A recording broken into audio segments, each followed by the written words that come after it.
Hello everyone, আসসালামু আলাইকুম। Welcome back to my channel lifestyle ব্লগে আপনাদের সবাইকে ওয়েলকাম জানাচ্ছি। আশা করি যে যেখান থেকে আমার ব্লগটি দেখছেন সবাই ভালো আছেন, সুস্থ আছেন। আপনাদের দোয়ায় আমিও অনেক ভালো আছি, সুস্থ আছি, আলহামদুলিল্লাহ। তো আজকে কোনো যাচ্ছি বা কোথাও এটার জন্য না, আজকের ভিডিওটা একটু অন্যরকম।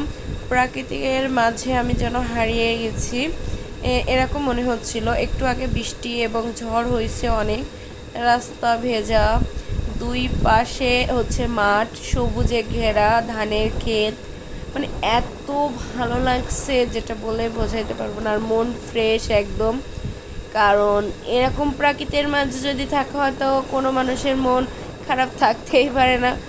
তো আশা করি আপনাদের কাছে ভিডিওটা ভালো লাগবে, আর ভুল ত্রুটি হলে অবশ্যই ক্ষমার দৃষ্টিতে দেখবেন।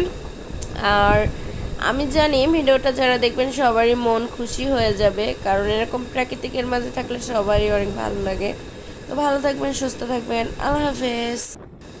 ও আরেকটা কথা বললে নয়, যারা এই ভ্যান চিনেন, ইঞ্জিন ভ্যান আর কি, আমাদের এখানে ইঞ্জিন ভ্যান বলে।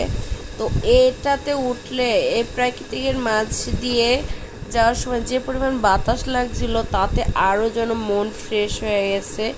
মানে সেটা মানে কি বলবো, সব দিক থেকে যদি কারোর মন খারাপ থাকে এরকম ভ্যানে উঠে বের হয়ে পড়বেন, মন এমনিতেই ভালো হয়ে যাবে ইনশাআল্লাহ।